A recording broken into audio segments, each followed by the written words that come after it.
to the republic for which it stands, one nation, under God, indivisible, with liberty and justice for all.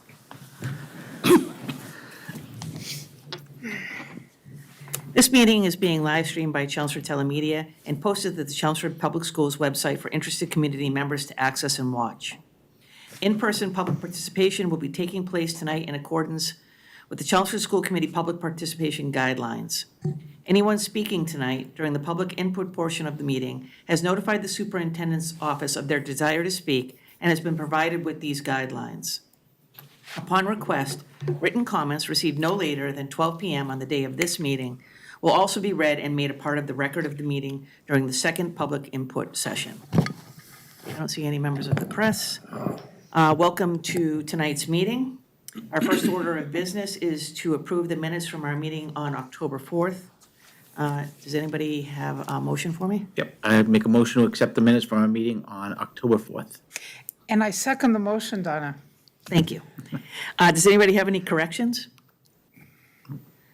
All right. All those in favor? Aye. 3-0. Thanks. Our Chelmsford student representatives will not be joining us They're not tonight. able to join us tonight, correct? Okay. Does anybody have any good news that they would like to share? Sure, I'll share some good. I had the opportunity to go to the Chelmsford Alumni Hall of Fame dinner on Saturday night, as did the superintendent. So 9 new members were inducted into the Hall of Fame, including our current athletic director, Dan Hart, and the finance director for the town of Chelmsford, John Souza. So congratulations to Dan, John, and all the other honorees.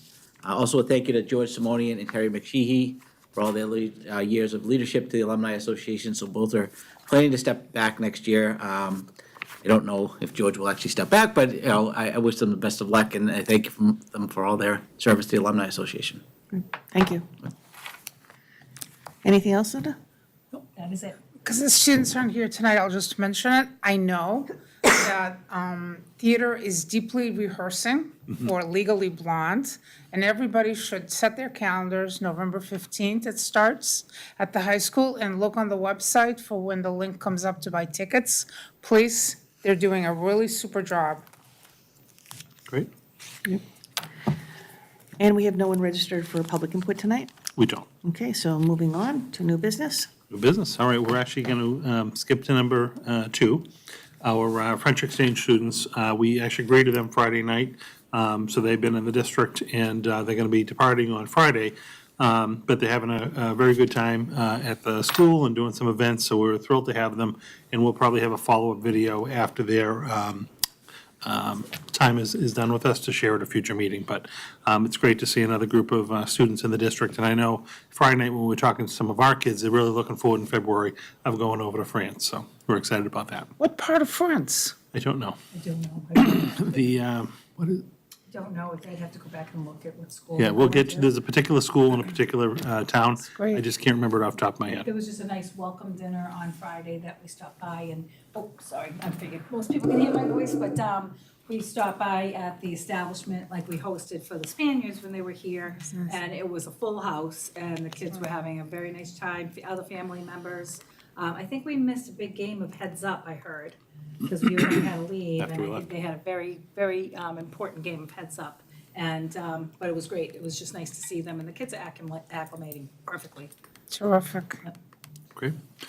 So tonight is our first night getting on to agenda item number 2, where we're going to begin our spotlight. One of our meetings, the first meeting of the month is going to be on one of our schools and some of the activities that they're doing. And the second meeting of the month is going to be on one of our departments. So we have Shannon Bischoff with us tonight, who is our district-wide coordinator for school counseling and social emotional learning. And she's brought a couple of our new social workers with us, but I'll let you do the introductions. And we want to hear a little bit about some of the work that Shannon and the school counselors and psychologists and new social workers in the district are doing. So Shannon and company, thank you very much for joining us tonight. And we'll Thank turn you it to over Jay and to the committee for having us here tonight. I'm excited to introduce you to 2 out of 3 of our new district-wide social workers who have hit the ground running. They've been an incredible addition to our team. I want to thank the committee for supporting them being with us this year. I think they're adding another additional layer to what we're being able to provide for families. So I'm going to introduce Jalitha Brodier first, and then Sean Dutcher. And I'm just going to hand the microphone over. They can tell you what schools they cover and what they've been up to. Hi, I'm Jalitha Broder, and I am thrilled to be here. Thank you very much for having me. It's been a great start here in Chelmsford. I'm currently working with South Row Center and McCarthy schools. And as Shannon said, we are hitting the ground running, which is great. I've been getting to know a lot of staff and already getting to know a lot of families and also others that work in the community and helping support our students. So I know it's only October, but I already feel very welcomed, and like I said, we're already off to a running start. Thanks, Jalitha.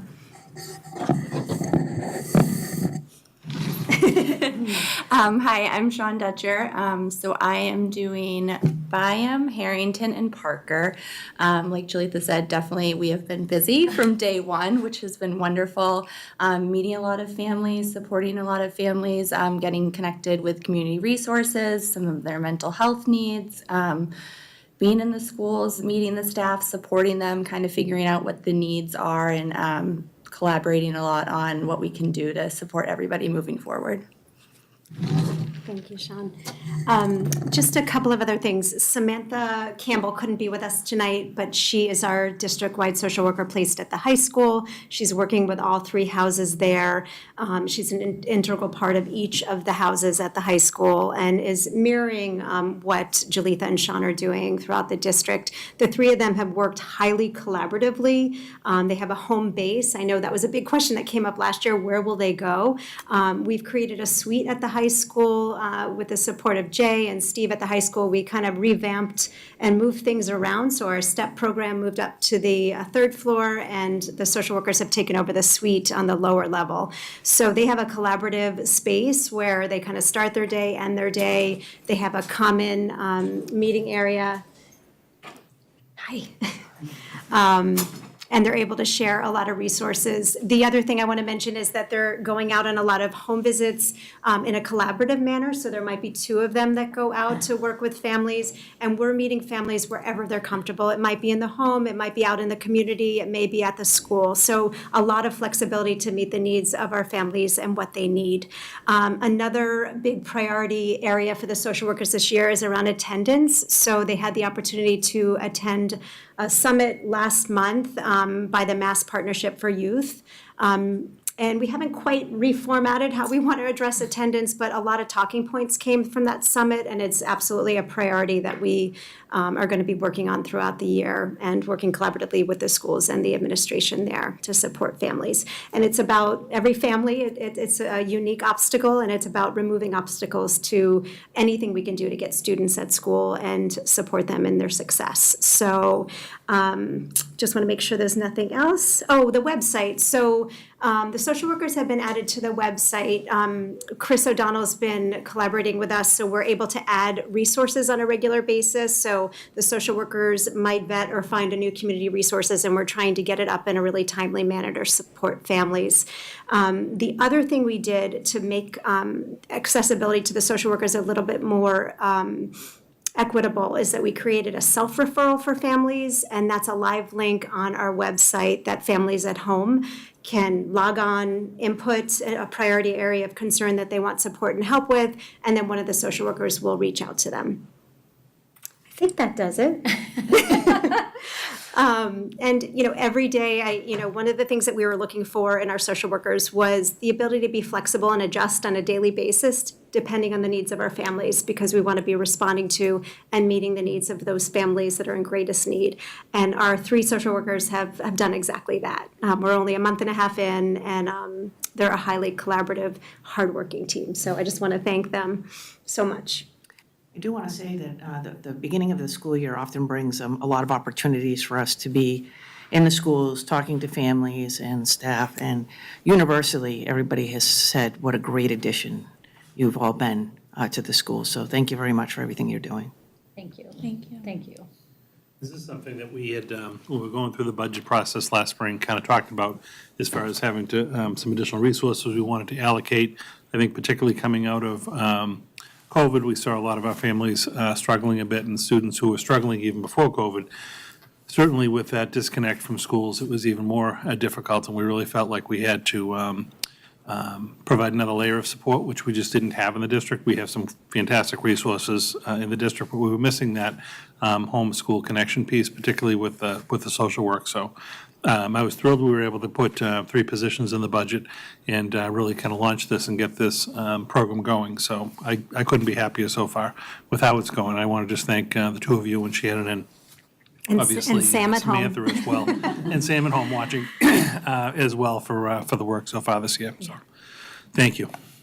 Thank you. Thanks so much, guys. You don't have to stay. You can scoot if you want. I'll leave it up to you. If there's any questions. Yeah, any questions Before we on camera, don't worry. We might as we go forward, if you wouldn't mind staying. Oh, yeah, okay, yeah. That would be Okay. great. Absolutely. Yeah, and I have promised to. Sure, go ahead. Yeah, go ahead. To you both, as you were introducing yourselves, you talked about being at different levels. So you at the elementary and the middle school, and I'm sure there's also coverage at the high school. But do you find that there's a huge difference in working for the elementary level versus the middle school level in the work that you do? There are definitely differences, but I think it's really, it's really about family support from our perspective and our role. So I think, the level of support that's required at elementary versus middle school versus high school, it's kind of all of the same and very unique depending on the family situation. So I haven't noticed, I guess, a difference, but definitely just a consistent need across all levels. Okay, thank you. I just want to add to what Sean shared that, we really want the support that they are providing to be user-friendly. So for instance, Sean was working with a family at one school, the family moved to another school, and instead of them meeting a new provider, Sean is following them to that school. So there's a lot of flexibility, and it really is about what's best for the family. Great. And Shannon, to that point too, there was some thought given to when the social workers came on board, similar to what we've done with our special education chairs, where there's continuity for families between the elementary schools and currently the middle schools they would feed up to and then the high school. So when you were talking about which schools you were at, there was a lot of thought that went into that as well, so that if you started at Byham with Sean and you ended up going up to Parker, it's the same person who's helping with that family connection. Yeah, and it's been nice too, because like as Shannon was pointing out, just the collaboration and having that space for us to meet weekly. There's been several cases that, there might be a student at Harrington, but then Sam might have a sibling at the high school, or Jalitha might have somebody, so we can really collaborate together and make sure that we're trying to just do like one point person for the family, just to not overwhelm them with too much information going back and forth. But it's nice because we're really able to have that space to come together and collaborate and support the family the best we can. Super. Thank you. And just for our families at home, I just want to highlight the website. It does describe how social workers can help, and there is that self-referral form that we want families to be able to access at home. Any other questions for social workers? And then if not, I will move on to the next topic. Okay. Diversity, equity, and inclusion. We also, with this topic, have hit the ground running. We have formed a district-wide leadership DEI team, and that stemmed from the work that we did and the training that we did last year with ideas. So this group consists of 15 people. We have representation from every building in the district. And the goal of the leadership team is to really define the DEI work that the Chelmsford Public Schools is going to prioritize, not just this year, but in the coming years.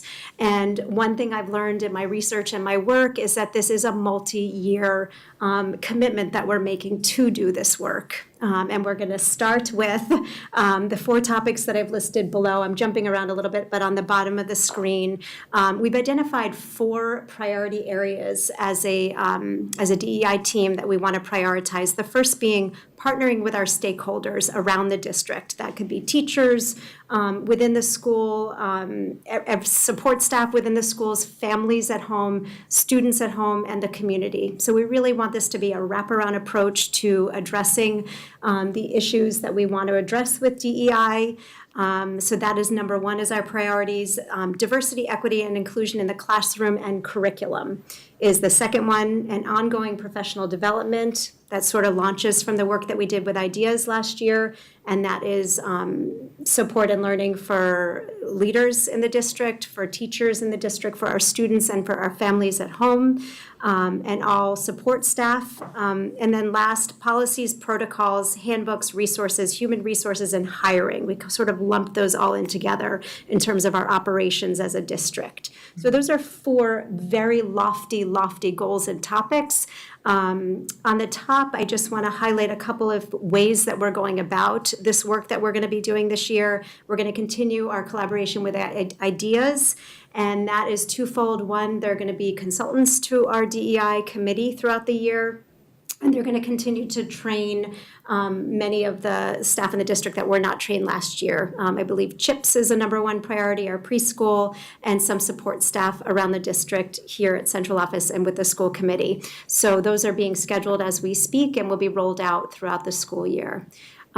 Secondly, our MTSS building teams that are already in place and up and running is going to be a location where a lot of our DEI work is embedded into our buildings. So those are facilitators and staff members that are already dedicated to MTS, and we know MTSS and DEI go so hand in hand because it really is about belonging for every student and removing obstacles to student success. So that is, again, up and running, and those conversations are already happening within the buildings. We also, tomorrow morning, bright and early, 8:30, we've invited the International Institute of New England to join us. One of the things that our staff and colleagues brought to me was they want to know how to help immigrants and refugees that are joining us from other countries, Afghan being one, but also Ukrainian more recently. So we have this wonderful group and resource that's going to be joining us at the high school tomorrow to meet with the high school team of counselors, of clinical social workers. I've invited the deans and the principal, as well as some ELL teachers, both at the middle school and high school. So I'm excited to have that take place tomorrow. And I'm hoping that's a nice launching of a partnership with them so that we can continue that ongoing collaboration to support those families. Restorative justice and restorative circles was something that Harrington brought to your group last year to share what they're doing. Restorative justice continues to come up around DEI work as a way of supporting conflict resolution and making sure that all voices are heard. So we're going to be leaning on that as a possible topic and PD topic for staff going forward. And then another really important point, I want to just thank Jay and Linda for last minute applying for us to be a part of the Ready statewide partnership. This is a partnership that's been in place since 2020, but it is continuing each year. It started with, I believe, 25 districts around the state, and it's grown to 51 districts around the state. And it consists of 4 full-day collaborative PDs for us to come together in person. And then there's going to be a lot of partnership and work between Chelmsford and other districts, as well as consultation from the team. So myself, Jay, Linda, and one other colleague, Jason Ramallo, is going to be attending those and participating. And we're going to be bringing that work back to the district to help guide and sculpt our DEI work moving forward. Mental health. So I have a lot to share out, and I'm going to be concise as I've promised to be. I want to just pause for a moment and just say I'm representing, when I talk about mental health, the hard work and dedication of 32 members of our counseling, psychology, and social work team from around the district who have already been working incredibly hard and responding and adjusting to the needs of kids already thus far this school year. I want to start by just talking a little bit about the high school. September was Mental Health Awareness Month, so they hit the ground running to do a couple of different things. One, they created a video that was shared in advisory groups, all levels, so 9 through 12. And in that, it was about normalizing and destigmatizing mental health for kids so that they could access support and help as needed. That video is actually on our district website and can be viewed. Additionally, a resource packet went home via an email to families at home so that the video was paired with family education as well around mental health. And then lastly, they've created a QR code, which is accessible not just when we're implementing a Break Free from Depression lesson unit, but it's available every single day in every classroom. And that is a student self-referral about access to care and support when it's needed. So 9 through 12, the QR code will be in every single classroom at the high school. So if a child does feel in need of support, they can access it in the immediate during the school day. Have we had many kids accessing it? It was just like this week, we've launched it, Donna, so I'll get a little data for you and follow up with you.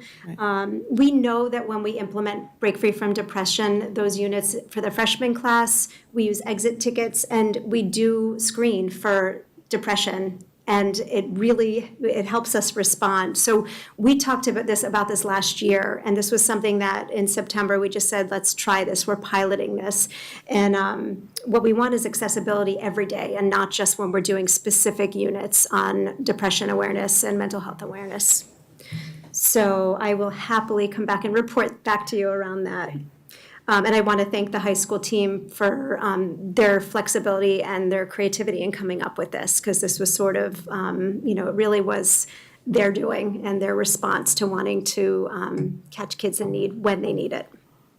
So another thing we're doing in partnership with Katie Sims and the health department is we're inviting the NAN project in to also do work around mental health awareness and suicide prevention. The NAN project will be joining us to meet with seniors this year, and that's a contact that Katie Sims had, and we're excited to partner with them around that. Our STEP program is up and running with our additional colleague that we added based upon the budget last year. Our numbers right now are already slightly above where we were at last year in terms of the need for the program, so we're really grateful to have that up and running. There's a wonderful partnership now. We have a counselor supporting students and families in that program, as well as an academic educator in that program. So it's a really nice partnership. We continue to be members of the BRIGHT program, so we can attend BRIGHT PD to support the STEP program at the high school, so we can have all of the updated information to support students that are transitioning back from hospitalizations for health reasons or for mental health reasons. So suicide prevention and mental health awareness, we have a PD planned in December. We've been using Break Free from Depression for a number of years, and this year we're going to lean on Erica's Lighthouse to vet that out as another resource. They're a free resource available to anybody in schools, and we've been using it at the middle school level, so we're going to bring it up to the high school level to see if there's anything that they want to adjust with the units that they've already been doing around depression and mental health awareness. And we have an ongoing collaboration with SEL coordinators and directors statewide, and we meet on a monthly basis so that we're partnering statewide and sharing ideas and networking. So that's been wonderful. Ongoing trainings are being offered for all colleagues, teachers, administration around mental health. I know members of the middle school recently attended a mental health, trauma-informed mental health first aid that they said was excellent. So as we have trainings that are being offered, we're just sharing them out to see if any colleagues are available and interested. The focus of our PD with the providers within the department thus far and throughout the year is going to be on prevention. And we just had our first PD today, so that was wonderful. Just one little update on Care Solace. As you know, I came and reported at the end of last year about Care Solace, just to give you some updated numbers around that. Up thus far this school year, we have 88 cases that are open with Care Solace. So that gives you an idea of how many families are accessing it, which is wonderful. And we have 38 families that have also accessed the portal anonymously. So quite a few. As I shared before, we're encouraging district-wide leaders to share it out in their weekly newsletter so that families know about this resource, and also talking about it with colleagues around the district so that staff also know that it's accessible to them and to their family members at home. And lastly, Cartwheel, which is probably one that looks unfamiliar to you. This is somewhat new, and we just signed a partnership with Cartwheel in the last week. Cartwheel will be working with our grade 5 to grade 12, so our middle and high school. And the one missing piece that we had feedback on last year for families was around the medical piece. So a lot of times we might refer a family out to a community provider to get a risk assessment or screening. And providers are not always available readily beyond that point if a child is screened in and needs further support beyond that. So what Cartwheel will provide to us is access to an MD, a child psychiatrist. It will be offered virtually for children that access this, and it will be for our highest need students that need this more in the immediate. So it's a little outside the box for schools. I appreciate Jay. He actually introduced the group to me, and it's kind of a pilot this year, this partnership, and we're really excited to launch. We have a training next week for all of the clinical staff to learn about Cartwheel. So is this like in addition to the mobile crisis unit? Yeah, so when a child may go to mobile crisis for a screening, and then they're screened in, they might be suggested to go to the hospital, or a child might immediately go to an emergency room for a screening. And sometimes they have to sit and wait. Sometimes it's a couple of days, sometimes it's a couple of weeks, and it has been even longer than a couple of weeks for some students. So by us having access to a specialist, a child psychiatrist, which there are sometimes 6 and 12-month wait lists for, and this will be a known person that will be part of our team. It will be the same person each week, and we're excited to give this a try. It's something a little bit unique and different. It's fantastic. To that, I mean, when we looked at the different layers of support we have as a district, we really do have a lot in place and a lot more than other districts have. But even like when you look at our, we have a social worker component, but when you look at our psychologists in the schools, we have a clinical psych model, which is a little different than a school psychologist model. We have all these different resources, but we do have a need, which I think we've identified over the last, again, couple of years, for that like last level of care. And this Cartwheel group, I was actually introduced to by John Kim. Do you remember the gentleman that runs the DM group that's doing the strategic planning with us? He was familiar with this particular group. I believe it was like a startup out of the Harvard Business School, a group that got together to kind of create this model, because again, telehealth became so big, particularly during the pandemic. But there were a lot of obviously constraints to getting doctor's appointments and getting into Boston, different things like that. So with this particular group, what we were missing was we do have families that need to see a psychologist. They may need to get medication for their child. But again, they could be waiting for 2, 3, 4 weeks or months to be able to get that appointment. And then while they're suffering and they're struggling, their family is, and their siblings are, and they're still coming to school every day, and it's incredibly taxing on everyone.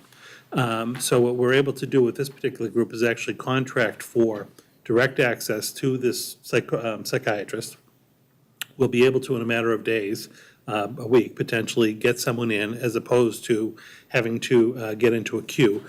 And again, this highly regarded individual is also then going to be able to help with, say, attend a team meeting or do consultation with whoever the local provider is, because you still have to involve the child's pediatrician and support group. But it's that extra level that we're going to be able to immediately access on behalf and help the family, which I think is going to really be significant, as opposed to having people having to wait. So that was a great outcome of our, kind of partnership with John and DM Group. But this particular company, who's really, again, this doesn't normally happen within a school setting, so they're just kind of starting this up.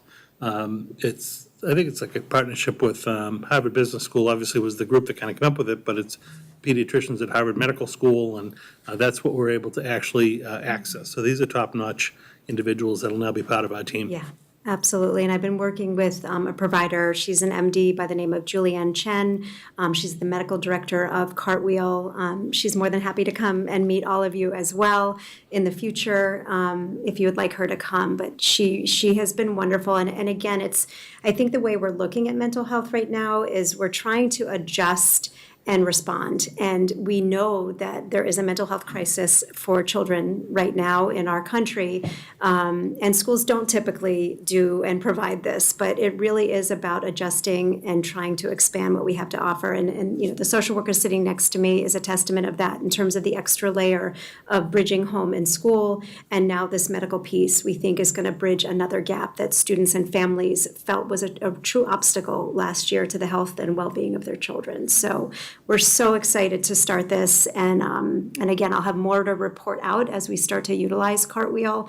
But thus far, they have been nothing but professional and very eager to respond and help. So we're excited about that.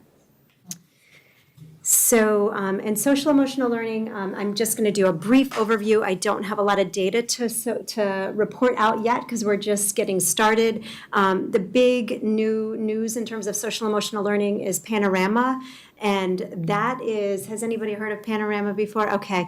Donna, you probably used it in your district, right? I had to fill it out, yes. Yeah. I think we're using DESA now. Okay, yeah. So Panorama, I used them a number of years ago for collecting SEL and behavioral data for students. They have expanded what they have to offer, and now it's become an entire dashboard looking at the whole child. So Linda and I have partnered, and she's been looking for a dashboard to sort of provide that whole lens and wraparound approach to looking at a child's needs. So the Panorama dashboard will be up and running soon, probably early November. And we're going to be doing some training with the district leadership team and the school teams. And for the purposes of social emotional learning, I'm going to be using it to collect SEL data and provide school climate surveys in the school setting. They also have DEI surveys that we can utilize for students, for teachers, and for families at home. So I'm excited to get up and running with Panorama. And again, I think Linda and I will have a lot more to report in the coming weeks around that. It's just in the beginning stages, but thank you, Linda. So Second Step continues to be implemented at the elementary and middle school level.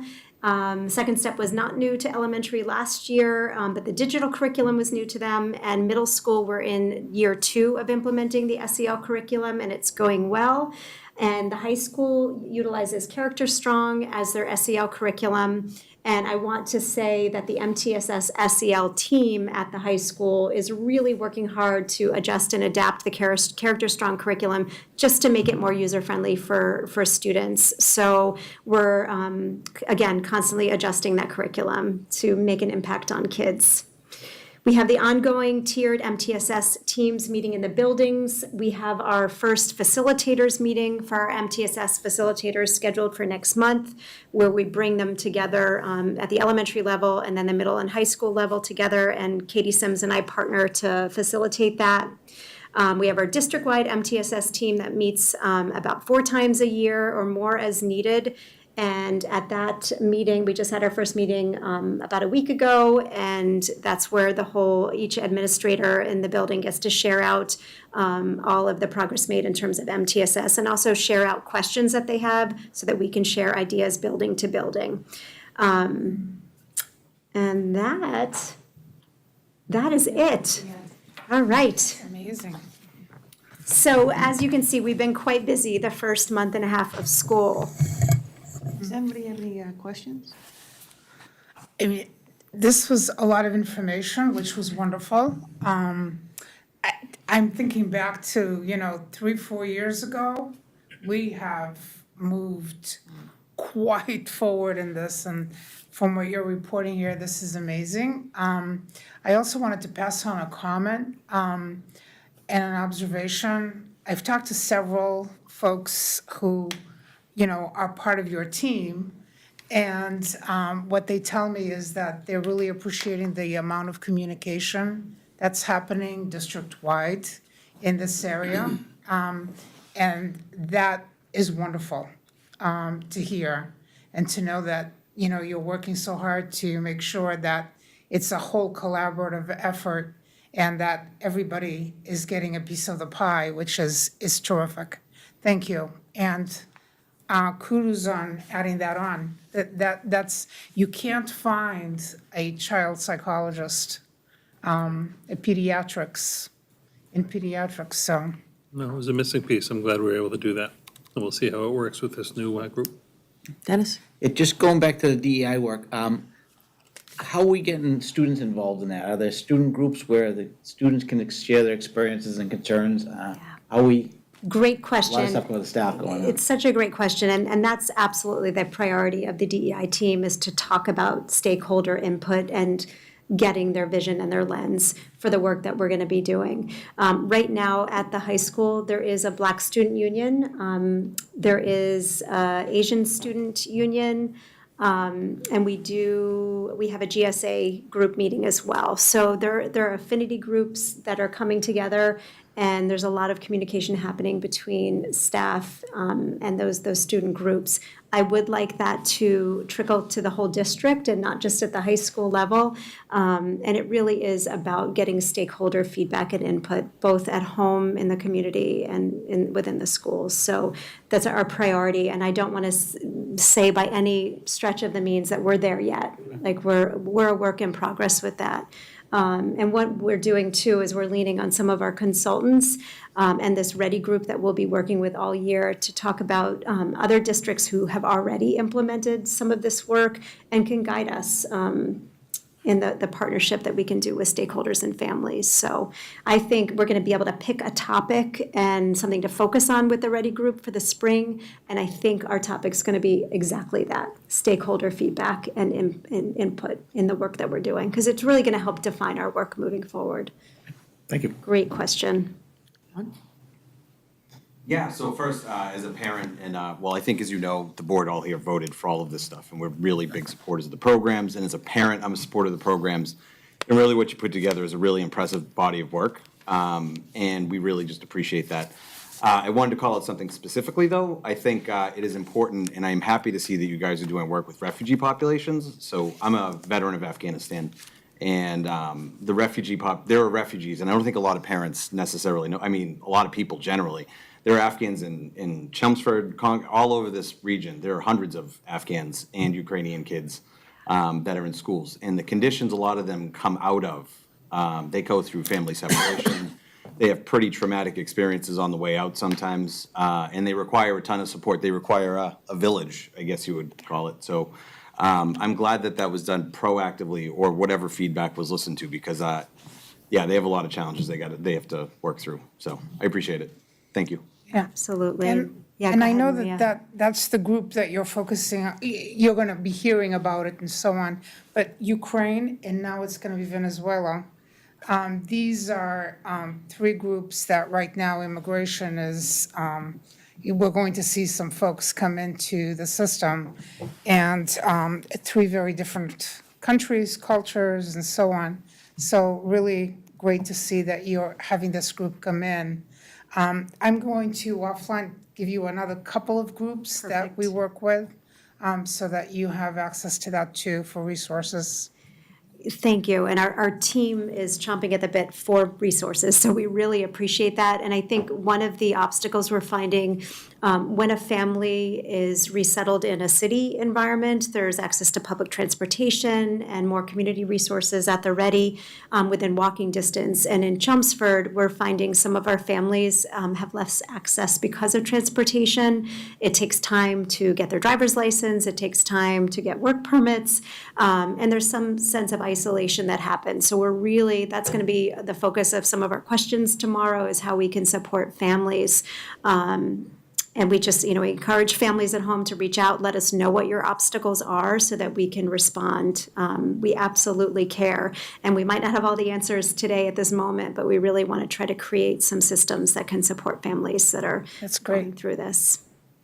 I just have a couple of questions. First of all, I think I'm comfortable in speaking for the school committee when I say that we wholeheartedly support your efforts.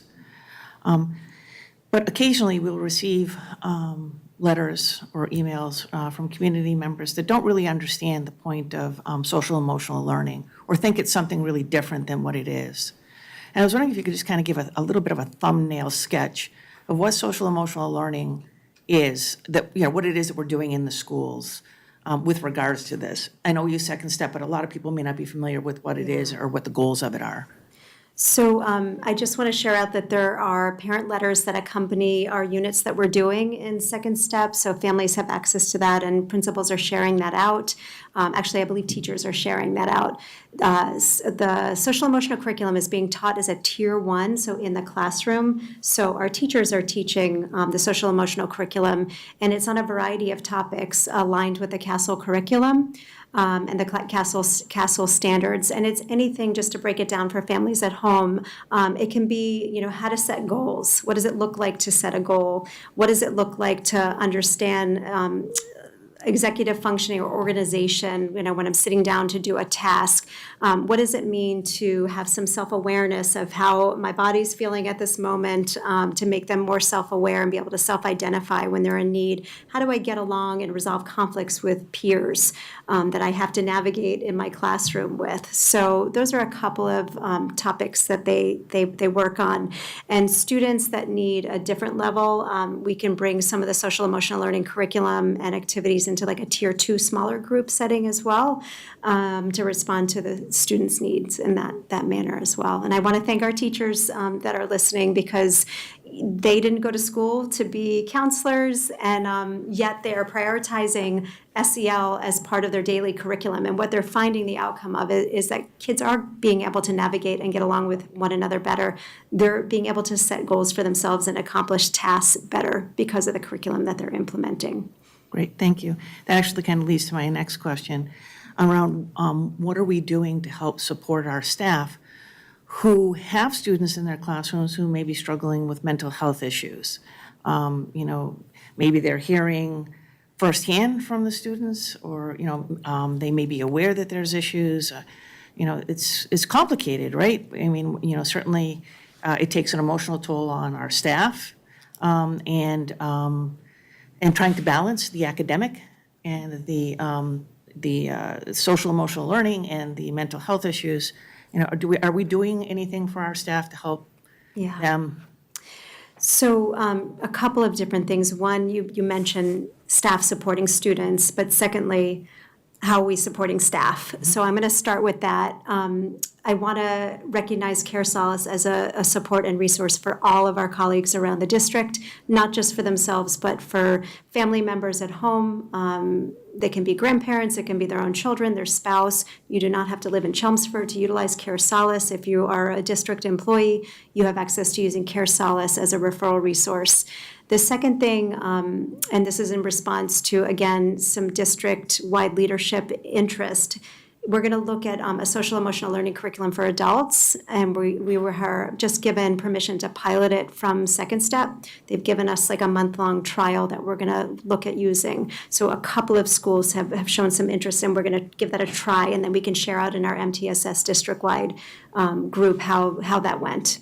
Last year we had talked about it, and one of our worries is we don't want to add another layer or anything on the shoulders of the adults in the building as something new, but this year we feel like it really might be a nice response to the needs, because there's no question teachers are working incredibly hard and responding not just to academic demands, but supporting the social emotional needs of kids in the classroom. So we want to continue to provide them with tools, training, PD, you know, now and going forward. So thank you for recognizing that. I just have two more questions.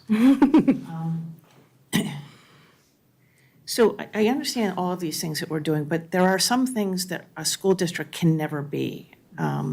So like, for example, we can't prescribe medications, right? And I'm wondering about like crisis intervention, because sometimes if you have an outside provider, there may be someone that you can reach after hours, you know, to be able to help. What do we do in a case like that? Because we are somewhat constrained, because we're a school district, right? You're absolutely right. Like, we do have this constraints of the school day, and we try to educate our families and have on the website, resources that families can access after hours. Care Solace is 24 hours a day, 7 days a week, 365 days of the year. So any family can call Care Solace and access their support. If it is an emergent situation, they are not a crisis intervention, but they will guide the family in terms of accessing a local emergency response community provider. So that is something that we have after hours. We're grateful for that, but we do have limitations of the school day. The wonderful 32 providers I mentioned, they do go home at the end of the day. Okay, thank you. Yeah. And then the last thing is, and this is one I already know the answer to, but not only do we have families watching our meetings sometimes, we also have community members who may not have children in the schools any longer. And one of the questions sometimes is, why are we getting involved in this? Schools are just about academics. So why are we, addressing all of these mental health issues? Why don't we leave that to people outside of the schools and just focus on, the academic skills that kids need? Yeah. And I was wondering if you could address that. That's a big one, Donna. Sorry, Thank you. yeah. We're going to end on that I one. can answer it. So, No, I'm just kidding. yeah, so we want every single child to feel a sense of belonging, every child to thrive in the Chelmsford district and every district around the Commonwealth. And in order to do that, we need to remove any obstacles that a child or family might be experiencing to have equal access to that. So that's why we do the work that we do. We're not just educating children and teaching academics, but we're teaching them to be good citizens in the world beyond school, in the secondary or whatever they decide to do beyond high school. So it is our job, and I don't ever want to say it's not. And if you ask a teacher, if a child doesn't feel like they belong and feel that their social emotional needs are getting met, they can't access learning and curriculum. So one is a means to another. Right, exactly, and I would add that if a child is hungry, Yes. or worried about going home because of the living situation that they're in, or is struggling with mental health issues, it interferes with their ability to be able to learn. So as you said, when we remove those obstacles and help support them in that way, it only improves their academic performance. Well, usually it improves their academic performance, but, I think that you can't separate them out. It's a total human being. And that's what we want to be able to help through the school district. Yes. I wanted to point this out because I think in your presentation, maybe I didn't hear it, but working with a district clinical team to establish a parent education forum on mental health topics. Thank you. I skipped right over that, I- Maria. That sings to my heart. I think that that's absolutely wonderful. It's just a huge more level of communication, taking it to another huge level. And some of these things will be very important for our community as a whole to truly understand where we're at with education in today's world. It has to be the total person. The mind is not only, learning facts and things like that. It's incredibly huge that we know so little about and we're learning more about. But that right there, I think, is a great thing for you to be doing. And if you want to talk a little bit about that, that'd be great.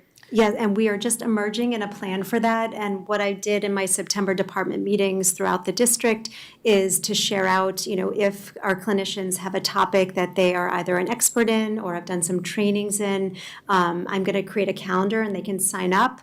Last year we had 2 parent presentations. There was one done by Josh LaFortune for the South Row parents, and then there was another one done by Vanessa Leary on anxiety for our CPAC group.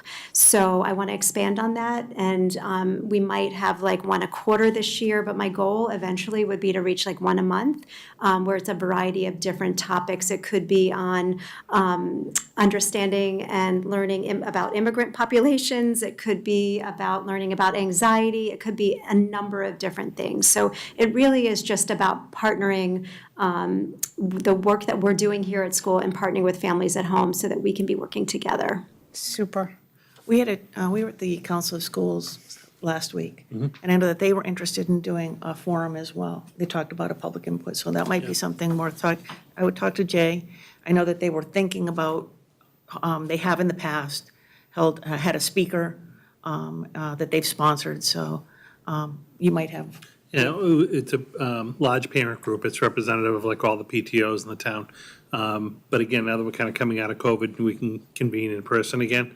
There was discussion around, kind of co-sponsoring different parent forums and whatnot. So that definitely is something we can talk about, That sounds great. right? is there anybody else? Well, thank you very much for coming in tonight. This is very helpful. Thank you so much, everyone. Yeah, thank you. Thanks for all the hard work. Shannon and Julie. Thank you. and, Yes, thank you. Sean. Nice to meet you. Welcome aboard. Nice to meet you.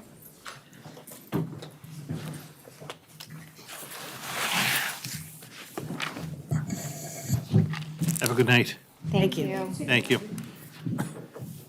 All right, next up is our bridge goals, so you each have a copy. If you want to take a look at those, tell me what you think. I'd like to thank Dr. Hirsch for her expertise in helping me to be able to put my thoughts into words. It's a very good formatter. Great formatter. So there are two things I did want to mention. One is from our last set of goals. We had on there the establishment of an advisory committee to examine and report on school climate. And I thought that that could get rolled into the work that the steering committee is going to be doing on the strategic plan, because I believe that that is an area that was identified that we need to be able to address through this strategic plan. So I don't want to forget it, but I thought I would just, as I said, roll it into what we're going to be working on with you guys from, and the DM group with regards to our more long-term goals. Okay. Okay, and then the other one, Maria, is you had mentioned about looking at an in-depth look at more of the academic programming. And again, I thought that that might probably fall under more of the, what's going to be happening with the DM group. And these goals are really just to get us through the next couple of months while we're waiting for the DM group and our steering committee to be able to figure out how it is that we're going to implement their suggestions. And just to give kind of a little bit of an update, and the two of you, and I think Joanna's also on it. We've got an email with a lot of meeting times that are coming up, and we already met for a couple of hours with the entire group, and then went off into the separate committees, and it's going along pretty well. So just to kind of update you on that, it is. Great, thank you. Does anybody have any feedback on these? No, I think these are good, they're accomplishable, in the time that we have, and hopefully by the time we get these goals finished, we'll have something, longer term, we can do. So I like them. All right, great, thank you. You have the motion to approve them, or? Yes, let's do that. Okay. I guess. All right. I make a motion to accept the school committee goals for the 2022-23 school year as presented. Okay, any further discussion? All right, all those in favor? Aye. 4-0, thank you. Thanks. Next item up on the agenda, I'm going to ask Joanna. It's, remember, this is the item I had last month. I kind of jumped the gun, but it's actually now time for the first quarter financial report. So we're going to ask Joanna to share that with us. Thank you. In your packet is a few quarterly reports. The first is a memo, and I just talk about some of the favorable variances that have popped out right away out the gate with our operating budget, because so much of our budget is labor-driven. And the second report is our grants and revolving funds, and then our third report is our student activity accounts at the high school and middle schools. So we have a $67.5 million annual operating budget in fiscal '23. The labor variance is on pages 5 through 7. Right now, we're favorable out the gate, $791,000. We've done the cost of living adjustments already for 2 of the contracts. We've done the lane changes. So we still have to settle the professional support staff contract, So part of our favorable variance is that cost of living adjustment being available. The lane change account, we talked about that at one of our budget transfer meetings where we're going to be favorable about $20,000 in that line. And I just bring this up so that you can be thinking about the possibility of reallocating these funds in the months to come. And just a reminder, when we're favorable in labor, it's because we budget a vacancy at a master's step 3, and sometimes we hire people who don't have a master's yet, so we'd be favorable if they came in at like a bachelor step 1. We do have all of our teachers, so we know that about $140,000 is going to be favorable just from all that moving of bachelor's or master's step 3 and hiring a little less than that. And then the same is true in the other category of teachers, our specialists, such as reading specialists, ELL, and special education teachers. That category is favorable by $451,000. Another variance that we've talked about with budget transfers actually are employee separation costs. We budgeted for teachers who retired at the end of last year. They get a one-time incentive for retiring. We paid that in June of 2022, so that was last fiscal year, instead of in July of 2022, which is this fiscal year. So that will result in a favorable variance of about $170,000. And then the last category is our special ed tuitions. Now, it's very early. But, so we're favorable right now, but we're only in, this is through September. So just as a reminder, we budgeted $5.4 million in special ed out-of-district tuitions. And then we offset that with our circuit breaker funding. And we're going to transfer $2.5 million at the end of the year over to that fund. We're at the cap at that fund, so we can only carry 1 year's worth of revenue. So, and we do not have any school choice offset or Valley credit, and we did not have prepaid tuitions in this fiscal 2023 budget. However, we finished this budget in February of last year. So if you go to the last page of the memo, it's a current outlook of where we think we're going to land on that $5.4 million. We ended up prepaying some of this year's tuitions last June of $1.5 million. So that is a potential longstanding favorable variance that is we could reallocate, but again, it's very early. We've encumbered $1.3 million. I spoke to the director, Amy Reese, recently, and we could be encumbering, up to, we're going to stick with the $5.4 million at this point because it's early. We don't know if we're going to have move-ins. We don't know if there's going to be a change in students' placement. So right now, our outlook is there could be a potential favorable variance of what we prepaid last year of $1.5 million. We also do not know at this time, at this moment, what the circuit breaker funds are going to be for this fiscal year. DESE will come out with that this month. So I don't want to, throw a number out there, but it should be, conservatively in the $2 million range.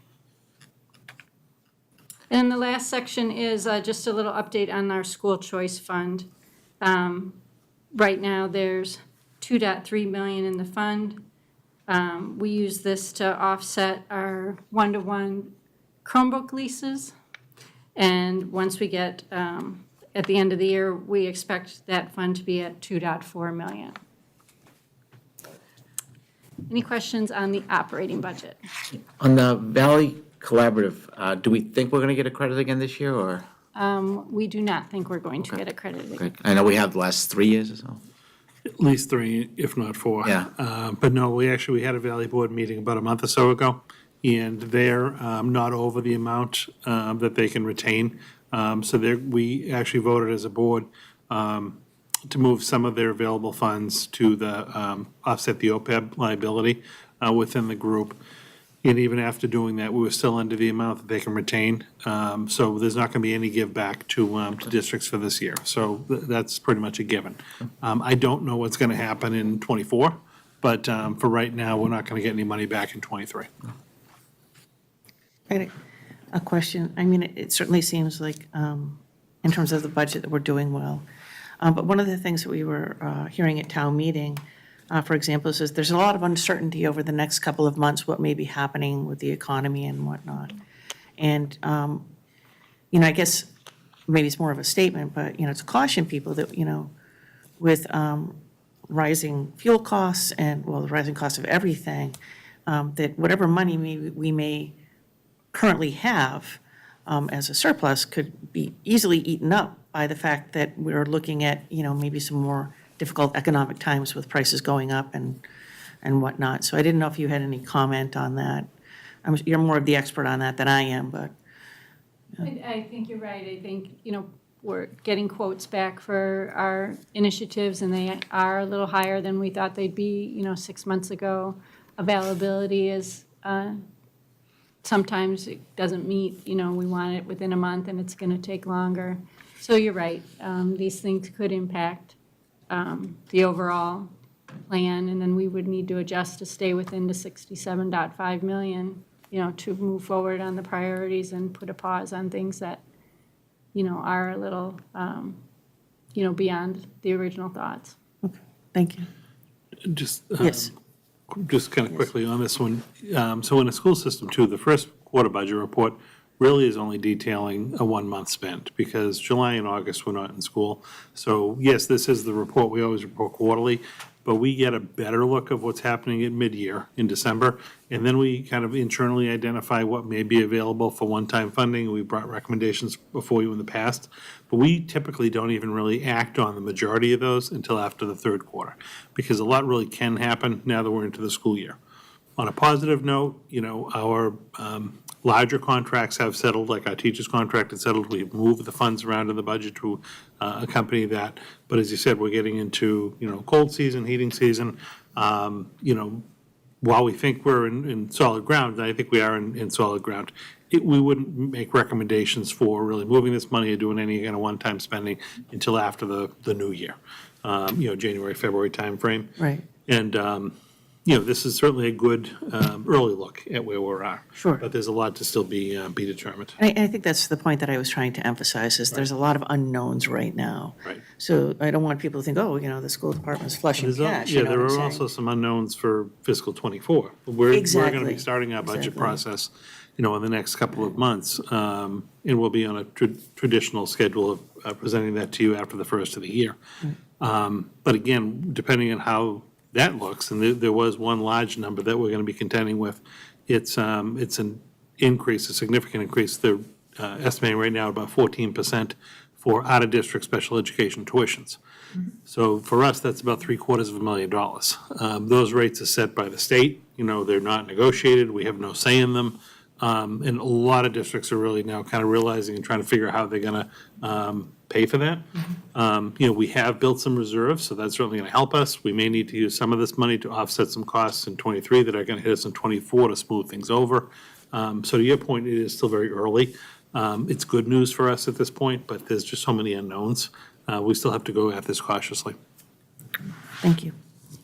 Thank you, Joanna. The next report is the grant and revolving fund summary. So this is, again, new for this fiscal year, so some of the older grants have moved off this schedule, and this is just the new grants or carryover grants that still have funds in it. So the top of the report is the kind of the carryover portion of a couple 2021 grants that are multi-year, the 2022 grants, and then the middle section is the new 2023 grants that are still coming in. It's a short list right now. Right now, these are just primarily entitlement grants. And then you'll see the special ed grants being approved probably this week. The lower section is some of the private grants. And then the second page are the grants and, the revolving funds, such as school nutrition, athletics, community ed, childcare, turf fields, that type of thing. So all our, none of the revolving funds are in a deficit balance. Some have very good reserves. Some are just, breaking even, which is where they should be, and so any questions on any of the grants or revolving funds? So just generally to understand, to make sure that I understand this well too, these grants, our budget is our budget. It's ongoing items that are recurring every single year, that are our ongoing expenses, and we've got a certain amount of money there that we can use for those always repetitive ongoing expenses that runs the district. These grants are in addition to, and they're just here temporarily for us to deal with certain things. Is that right? Except that some of these the reason I ask this is because Title II, Title I, Title III, whatever the Right. title numbers are, those are federal funded. Do we get the same amounts all the time? What happens with that? So you're correct in that the local operating budget, the 67.5 million that Joanna detailed, that's our recurring every year operating costs for Right. our salaries and our contracts and things like that. So you're correct on that front. On the grant side, there's really two kinds of grants. There's entitlement grants, and then there are competitive grants. So the entitlement grants would be like your Title I, your Title II. Those are grants we're going to get every year. The dollar amount of the grant can vary based on like student enrollment and need, number of L students we have in the district. So those do vary every year, but you're always going to get, say, Title I funding or Title II funding. Then there are competitive grants, and a competitive grant would be, DESI puts out a request for proposals, and they have $1 million to give away. One's going to be coming out, we think, on school safety, right? So they're going to have money put aside if you want to apply for new cameras or doors. Those are kind of one-time grants. So you apply for the grant. If you're approved for $100,000, you're getting that $100,000 to perform a specific project or task within a particular time frame, and it doesn't get renewed. So that's competitive. It's one time, it goes away. The entitlement to the other kind. Okay. Yeah.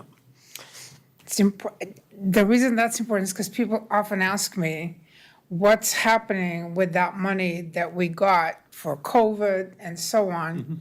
And how come it's not, being used for certain things in the budget? And it's because these are specially regulated funds that we can only use for certain things.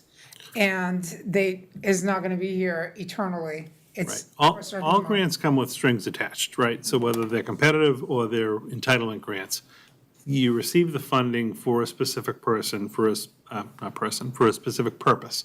There's a qualification why you're getting that grant. You have to write an application, it has to be approved, and you can only spend that grant, again, whether it's entitlement or it's competitive, for that particular purpose. You can't just take the money and go do what you'd like with it. It has to fall into one of the categories that the grant allows you to actually apply for.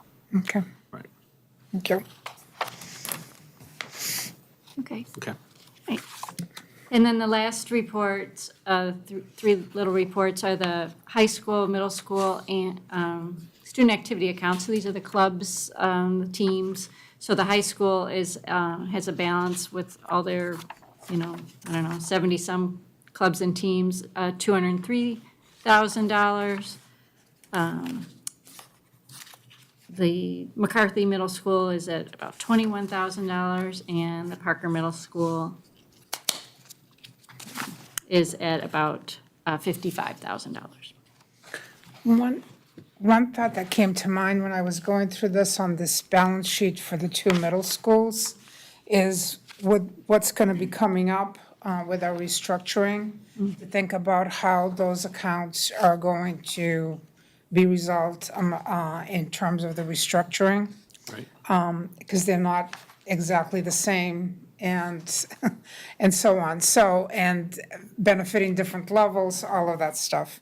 So that was one thought, and I'm sure that's something that you're already thinking about. And then, on the balance sheet, I just had a couple of, questions here. I saw that, some of the money from the first class that had the COVID and so on, that's gone out. That's right. So like the class of 2020, right, had a big, in a prior report, had a balance. They had a lot of funds left because they couldn't do all their fun stuff. So a big chunk of that went for their future class reunions. And the Alumni Association holds that money for them.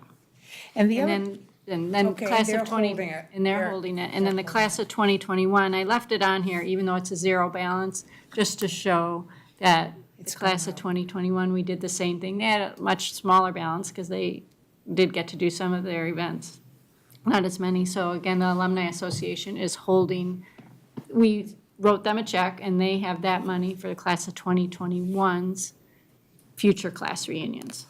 And then now the class of 2022, we have a year, or they have a year, we'll help them to decide what to do with that money. They could do class gifts, they could do scholarships, and then the balance would go to the Alumni Association for their future class reunions. okay.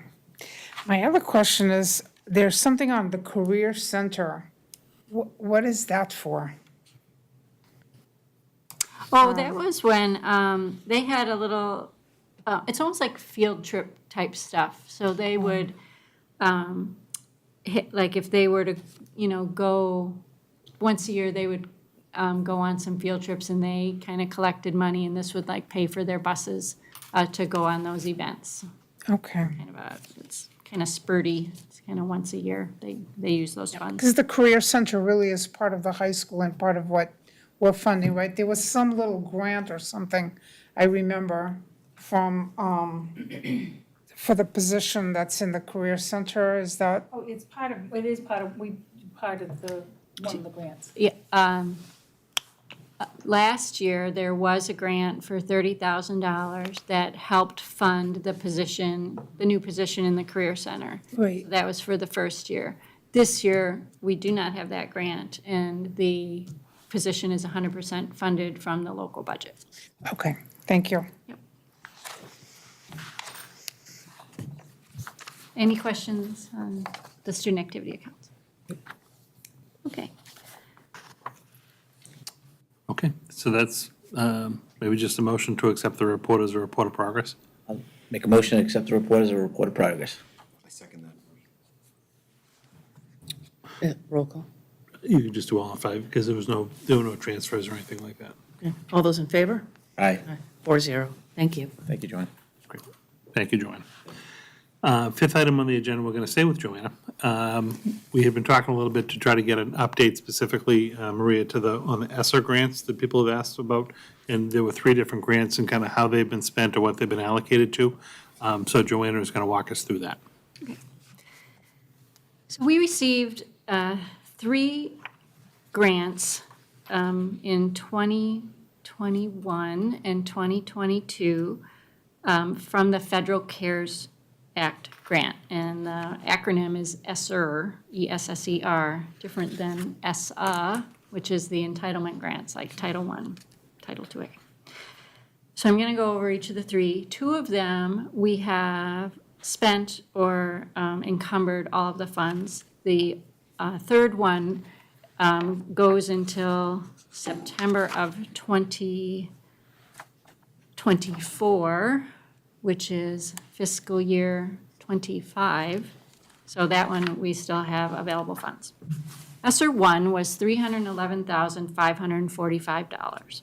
And all these funds were spent in over 3 fiscal years, 21, 22, and 23. We had 3 categories: internal hourly labor, contracted services, and supplies.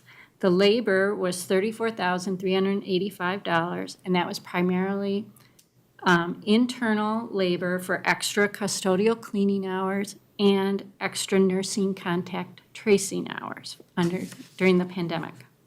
The contracted services was $95,909, And that was used for the facilities assessment and master plan work. Remember, Doran Whittier came in to help us. And we had piloted an analytics study of the student data dashboard. We also had professional development for teachers in reading and writing. The supplies was $185,251, and that purchased classroom technology such as the Clear Touch refreshes, Touch View panel, interactive panels, and classroom monitors.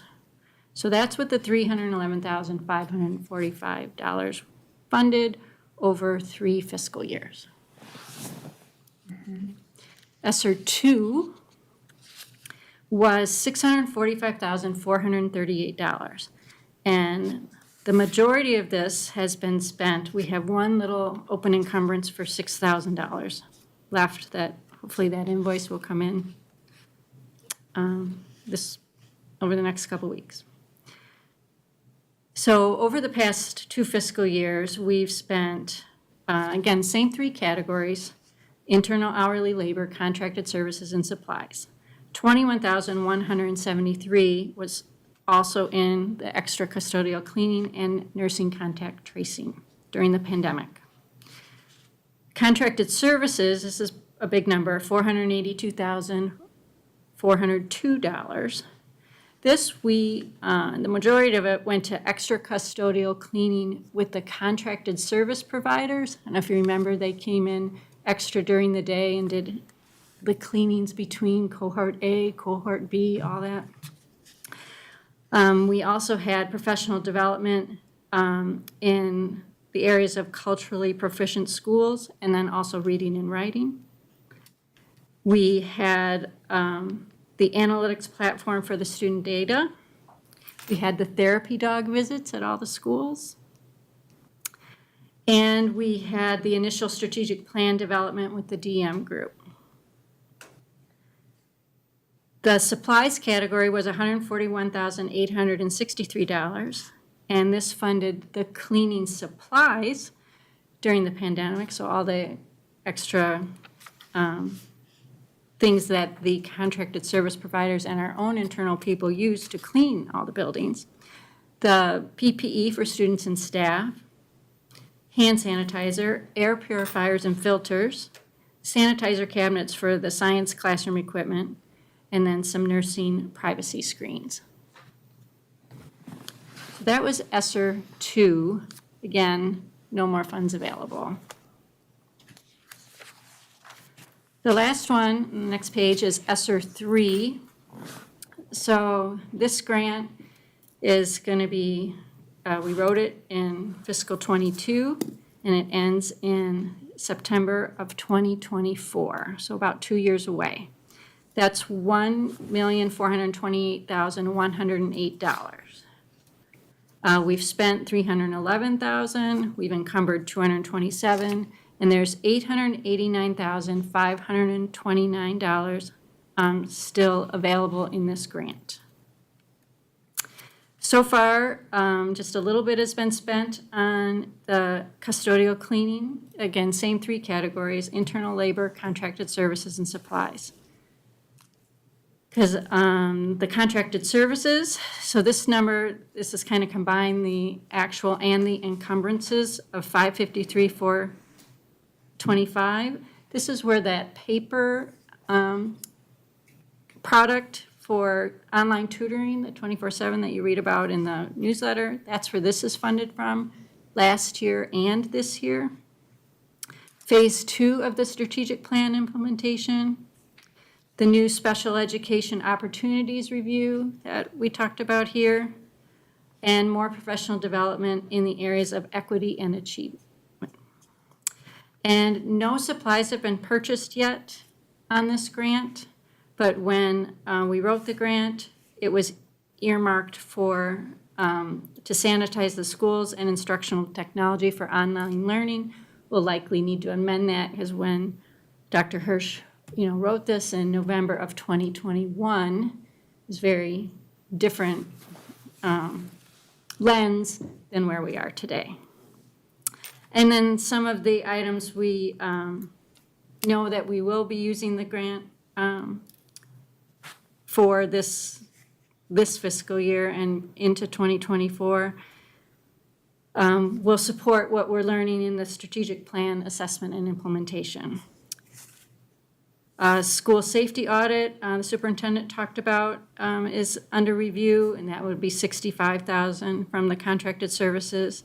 Hiring 2 additional building custodians is also being considered. This year, that would cost $53,900, and next year, it would cost $85,325. And then hiring instructional support specialists in mathematics is also being considered for this year and next year in alignment with the strategic plan priority areas. So any questions on Esser 3? Anybody have any questions? Well, sometimes some of the comments I get, and I think it's important to kind of talk about this and just be outright there, is, some of these funds are being used for strategic planning and for getting these groups in and evaluating the special education opportunities, reviewing all that and so on. And how does that all tie in? And I think it's being part of this whole strategic planning thing, and I think Jeff would say the same thing.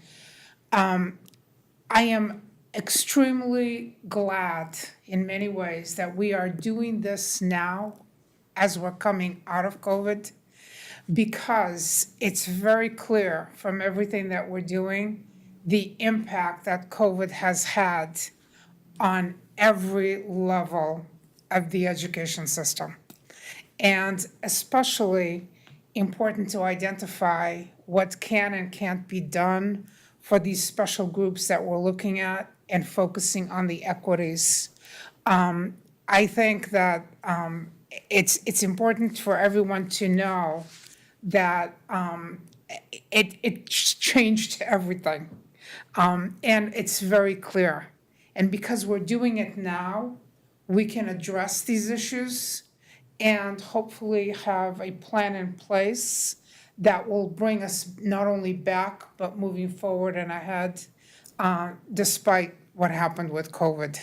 But with, it's giving us an opportunity to really go down and see, okay, this is what's happened, and this is what we possibly can do in the current situation. And it's very useful to be able to use these funds for that.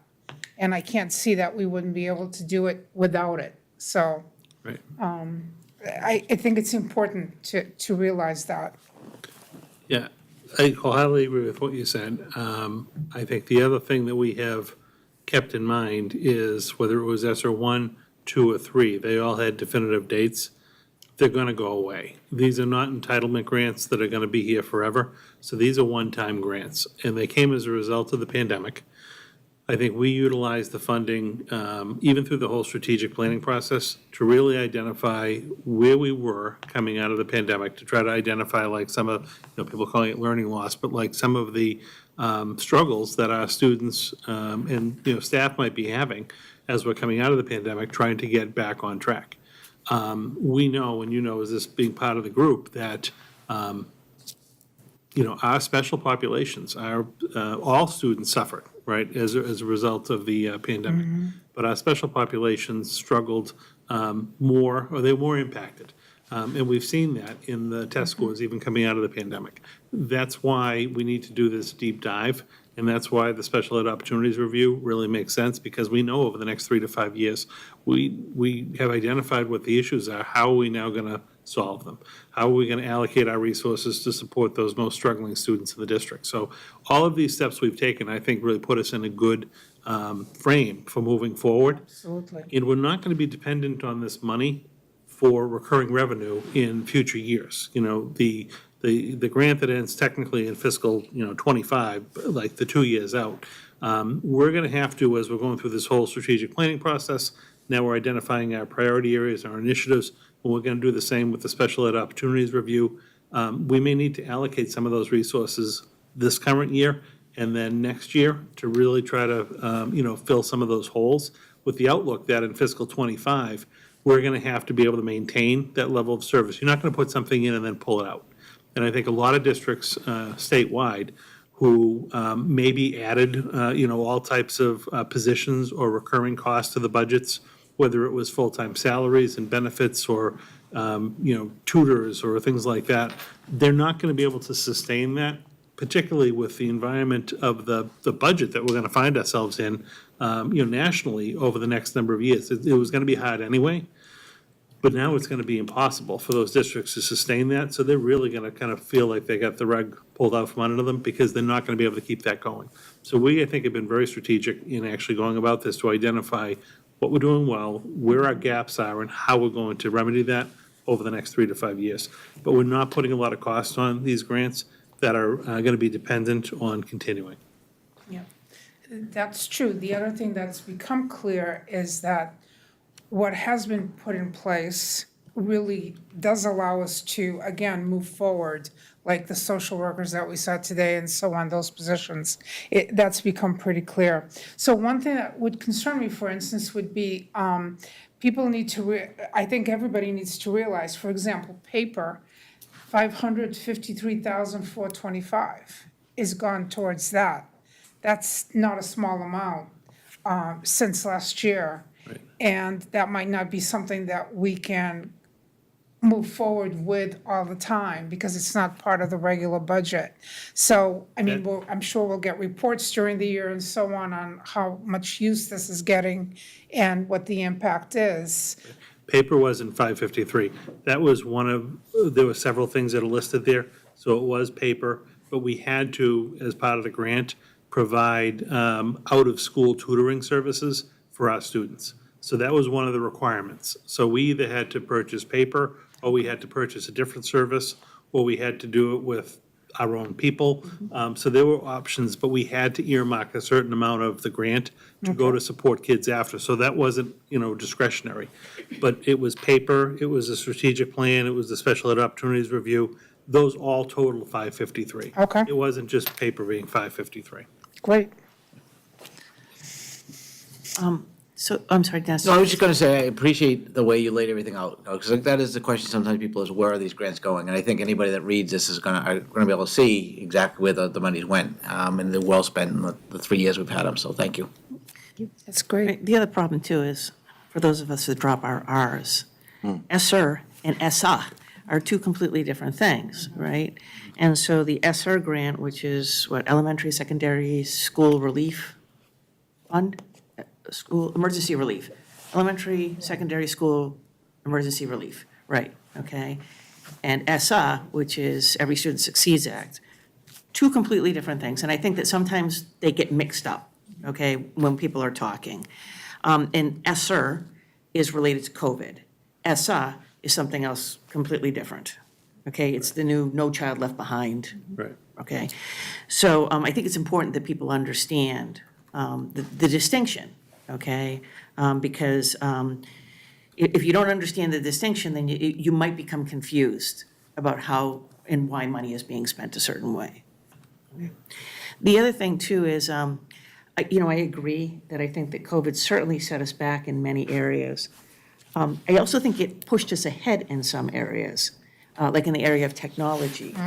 And so rather than being able to roll things out to maybe different grade levels, it got rolled out to the entire district because we simply had no choice. And, that comes at a cost, right? So, but it also helped a lot of our teachers and students to have access to things that they may not have had access to, today, right? It may have taken more time for us. So I think that there's a lot of concerns that we have. I think that there's, it made us look at education differently. It made us look at teaching differently. And I think that, all of these things are things that we took into account when we were spending the ESSER money. So, is there anything that you wanted to add? No. Okay, thanks. All right, anybody else?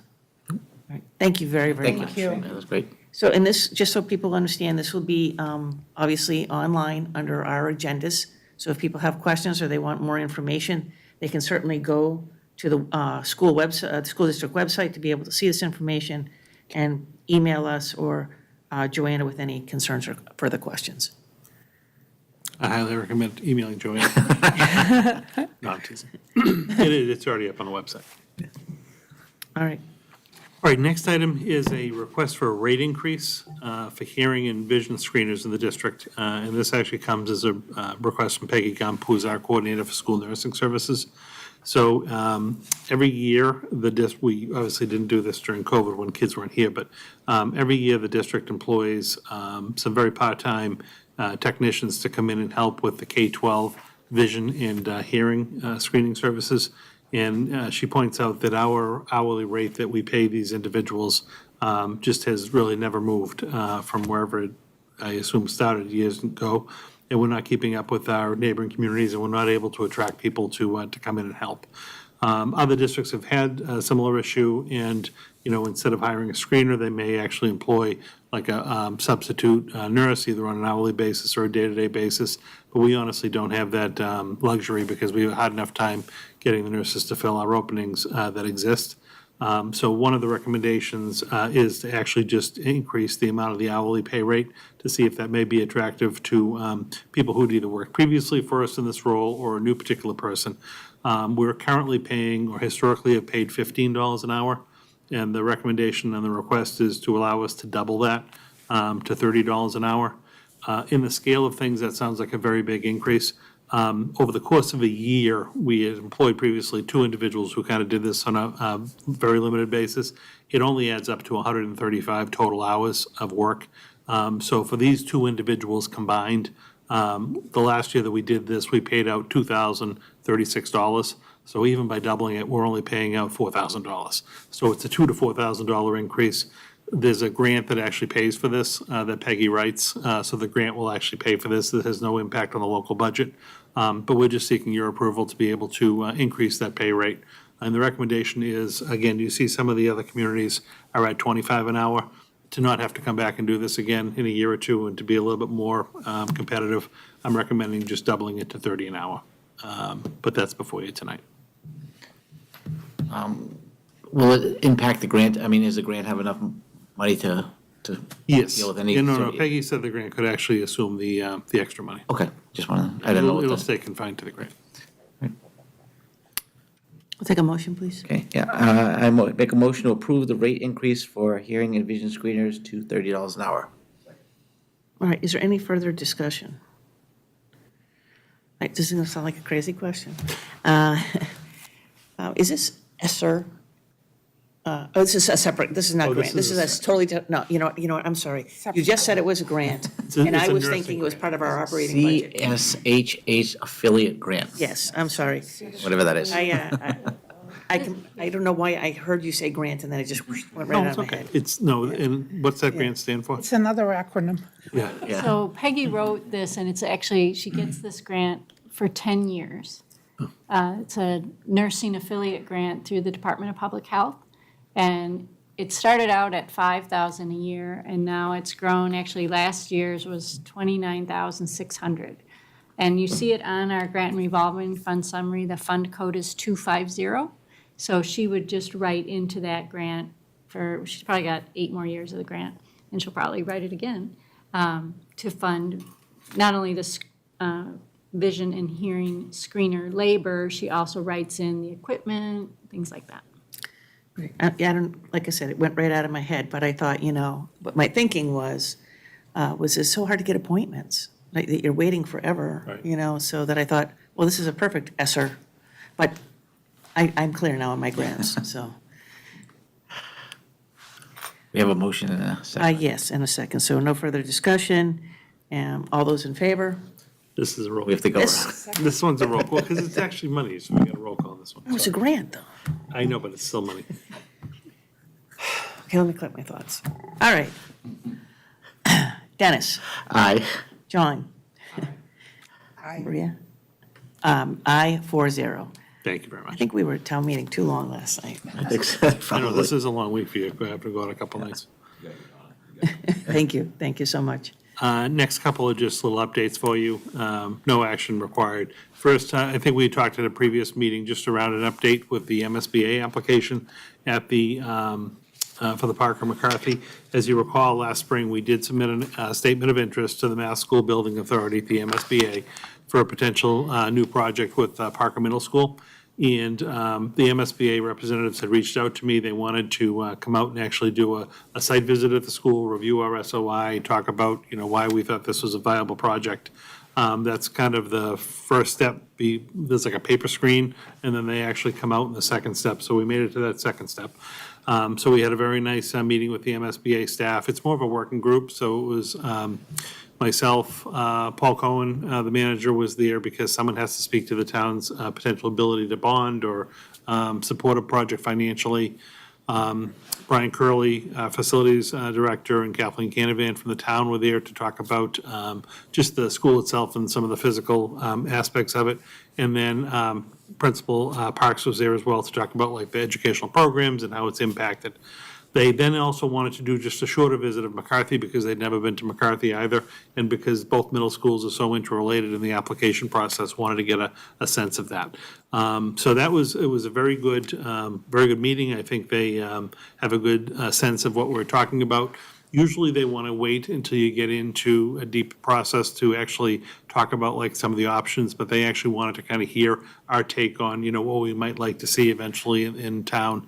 We talked a little bit about that possible, there's always the mega middle school we talked about, but doing like a 3-grade level school, like a 4, 5, 6, or a 6, 7, 8, reutilizing McCarthy as a space, but having Parker come offline. So we just had a very candid conversation with them, and I think they appreciated that. They did let us know that they are trying to get back into the regular cycle because they were thrown off with COVID as well. But that they do have a board meeting in December where they plan to invite a number of districts' SOIs into what they call the eligibility period. So that's like you're really invited to kind of work with the MSBA. So we do not know if we will be one of those districts or not. But we'll find out sometime in early to mid-December of whether we're going to get invited in or not. If we are, obviously, that would be good news for us, but it would kick off a tremendous amount of work over the next, couple of years as far as going through the whole eligibility phase. That's when we would actually need like town votes to support this. So that'll be interesting, and I'll keep you in the loop. If we ever do not receive it, because oftentimes it does take schools and school systems years to kind of get approved, I'm feeling confident that this application really does have legs and that it is something if we ever had to apply again in the future for, we could do some small modifications and put back in and really be competitive in the next year or two. So we're holding out hope for December. It was a very good meeting with them, and I will let you know as soon as I hear anything. Thank you. Just if we ever lucked out in the advisory, what short term do we need to accomplish? If they said, okay, yes, we want you to bring in like within the next year, what would we have to get done? Say. It's like a 270-day window when you get invited in. So that's when you actually have to, locally for the first month or two, there's a lot of paperwork you have to do with the SBA to just, acknowledge you're interested in the program, that that this isn't, a grant or a guarantee for going into this. We would have to, at some point over the next probably 6 months, go to town meeting to fund the eligibility phase. The eligibility phase, they were indicating from small to large districts can run anywhere from like 750,000 up to 2 million. So you would need to appropriate that type of money. That's something the town meeting could do without having to have like a townwide vote. But you would need that to be able to hire your architect, engineering type firm to help you actually come into the community over the 6 months, take a look at your schools, do a thorough review, look at all the different options. A lot of the work that Joran Whittier had done with us, you have to kind of do again as part of your due diligence, and then ultimately have a recommendation from the community that this is what we would like to advance.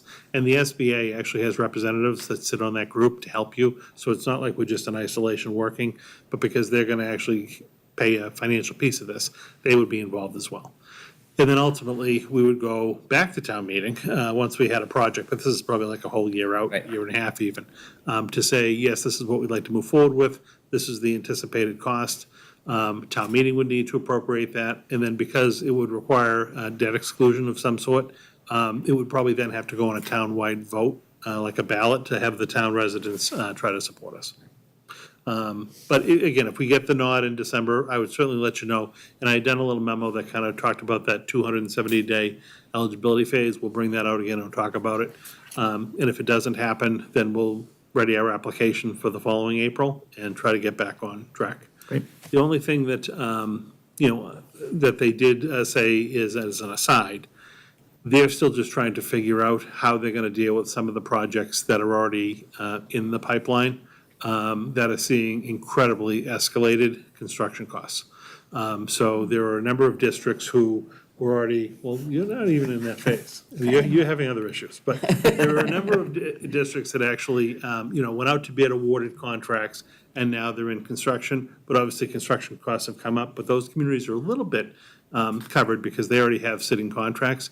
But if you did not have a contract in place, you hadn't gone out to bid yet, and you'd already executed your project funding agreement with the MSBA, so you've already kind of locked in your reimbursement. Now these projects are coming in much higher, and you can't lock in a contractor because the amounts are more than you had. The SBA is having to kind of go back and look and see if or how they may be able to help some of the communities in that. So I don't know if that's going to take any of the pot that they have available for new projects. That's what we have to kind of wait and see. So there's a lot at play. So is there reimbursement for the feasibility study and construction, or just construction? No, technically, if you got to feasibility, our rate's gonna be about 50%. So you receive a 50% reimbursement. You have to put the money up, Okay. but then you're reimbursed. Yeah. So overall, I think it was a good news Yeah, story. sounds like it. Came out, they were very good to talk to and work with. And like I said, I really didn't think we were gonna hear until well after the first of the year. So at least I think we'll know one way or the other by the holidays. All right, we'll keep our fingers crossed. Yep, certainly will. Next item is just the personnel report for the month of September. Again, these are the new hires to the district. We had a number of new individuals we hired, resignation, and we had a couple of people change positions within the district. So those are all outlined for you in a couple of pages of that memo.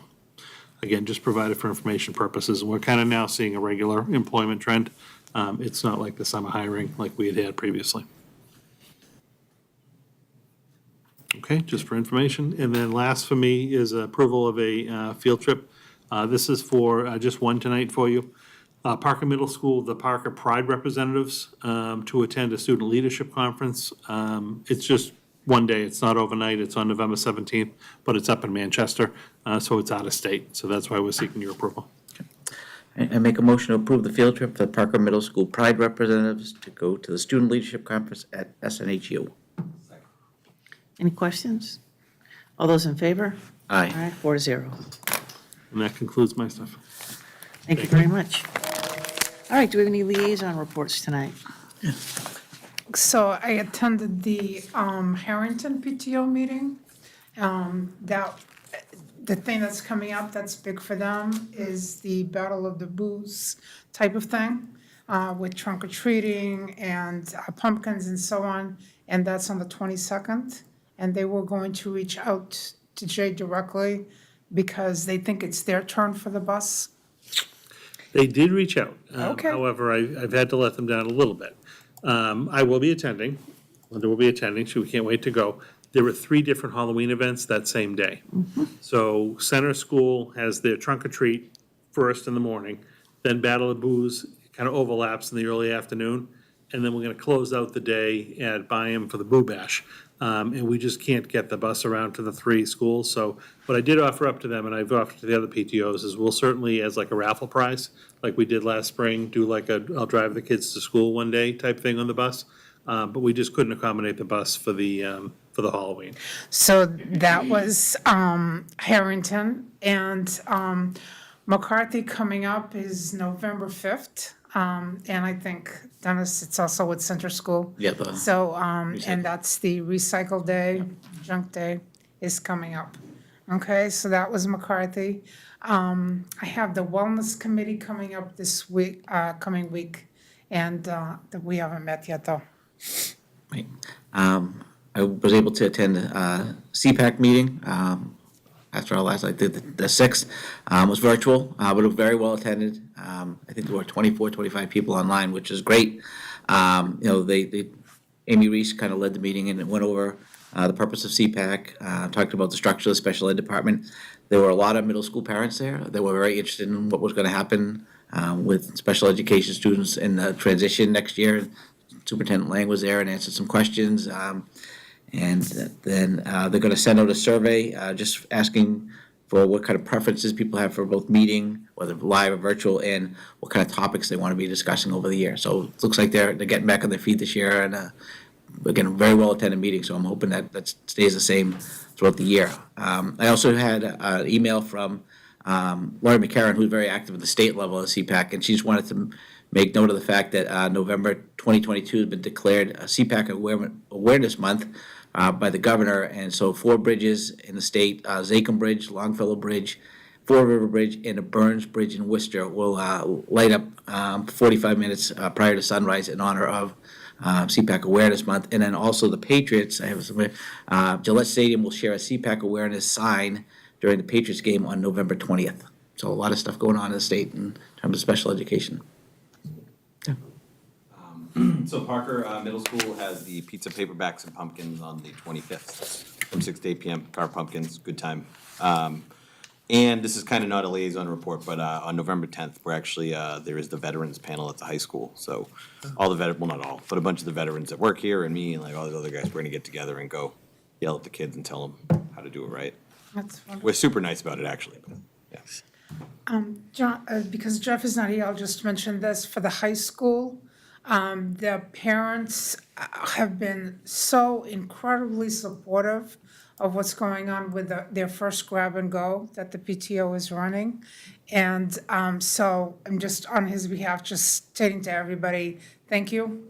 I'm one of the drop-off places, and I just sometimes just go, wow, this is amazing. And I wish the staff could see what's happening so that they can understand the amount of support that's there for them from the parents.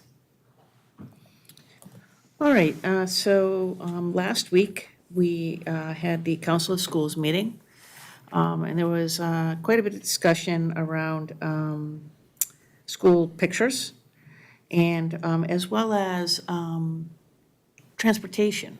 And I guess that's going to be something that we're going to be helping to take a look at. I know that the elementary school, we're going to get together to talk about, what are the parameters around PTOs paying for transportation for field trips and things like that, and, trying to figure out a system that's fair and equitable to everyone, in the schools. The Southfield Pumpkin Fair was on Saturday. I saw Dr. Lang there. It was fun. Dr. Hirsch was there, but I was busy at the craft table, so I didn't get a chance to see her. They couldn't get better weather. They had beautiful weather. It was very well attended. I think You're gonna tell everybody about the glitter all over your hands? it was horrible. It was horrible. I just can't stand glitter. It's just, I'll never see the end of it. So, and then, Dennis, we're judges so there's the 3 events, and I know that we're judges at, is it the center school that we're judges at? I'm gonna try to get there, yeah. Yeah, okay. Is that who talked to us last night? No, Harrington talked to us last Oh, night. Harrington. So I think we're a judge at Harrington. So they are looking for other judges. Maria and I are judges at Parker next week for pizza, paperbacks, and pumpkins. But if anybody else has opportunity to help out, I know that they would appreciate that. Does anybody have anything else? All right. Any new action items or new items for future agendas? So I know you wanted transportation on, that's probably a discussion worth having. I think it's important to let people know what's going on and kind of what we're up against, Particularly for the extracurriculars. Yeah. That's what I mean. Yeah. I don't think it's the during the day transportation. Right, it's the availability for buses, Right. which is A nightmare. almost non-existent. Right. That's what I've heard through the grapevine. Just anecdotally, like I was with Dan yesterday at the stadium in the afternoon. He said the company actually is communicating. So they've been very communicative about like how many buses they're supposed to have in the afternoons, and at least they are finding out early in the morning that they weren't going to get them. But I think yesterday they had like 4 buses requested and they got none. So they did find out during the day that they can't get them. The problem is that the company just cannot get the bus drivers there before like 4 o'clock. So they might be able to, at the end of a game, go pick up the team and bring them back, but there's no one to bring the team there. So I do know this is a burden on parents, because parents have been having to do a lot of it. You know, some of the juniors and seniors might drive to events on their own. Dan and some of the other coaches have actually been like using the minibuses almost as shuttles, because they can't actually afford to have them go and only help one sport. So they've been doing little shuttle runs to get the kids around to different places. So we are still kind of plagued by transportation in the afternoons. I can try to get you maybe like a couple-week window of just kind of showing you what it looks like, but it hasn't been great. And I don't see that improving. I know he has talked to a couple of other companies to pick up a bus here or there, but the other companies just don't have any consistent extra buses or drivers to be able to dedicate to the runs. So that's been, during the day, it's been okay. Yeah. It's been the after-school and extracurricular stuff that's been really tough. And everywhere. It's not just in Well, it's not Chelmsford, just it's here, everywhere. no, but it's Yes. frustrating. It absolutely is frustrating. You know, I mean, personally, you know, and it's not just athletics that's affected. You know, some of our after-school activities, Right. you know, they say, well, you know, we can take you to do your afternoon hike at 5 o'clock in the afternoon. Well, it's getting dark, okay, so we're not going to do that. Or, you know, If you get there, they'll pick you up. yeah, but you hope they pick you up, right? But, and even, you know, I know that, you know, in the district that I'm in, you know, we really had hoped to utilize some funds to be able to allow special education students transportation for after-school activities. We had the money, just didn't have the drivers. And so we couldn't do it, and it was For really, us too, really this frustrating. isn't a monetary thing. Right. Like, we have the budget, We we're got the not money. spending it. It's a Right. matter of we can't even get the buses. Yeah, it was, they were telling us, it was drivers, they didn't have enough drivers to be able to do it, so it is incredibly frustrating, and I know that this puts a very large burden on Dan Hart. Yeah. And I know that he's doing the best that he can, and we certainly appreciate his efforts, but yeah, if you wanted to just talk a little bit more about it, just briefly at the next meeting, so that people can understand, as I said, what we're up against and our appreciation for everything that people are doing to try and make it work. Right. So, Okay. anything else? So that's an upcoming item? Yes. Okay, because I think just not on contractors like the buses and so on being able to staff, but I think for us as well as a district and looking forward, we should bring that into the discussion as well. Because I don't think it's just this year. This is probably a long-term impact. Right. For districts, school districts, period. And how maybe we can anticipate some of these things and start preparing on how to deal, not only in extracurricular activities, which I am so sad to hear this because it's so much part of that social emotional component of learning.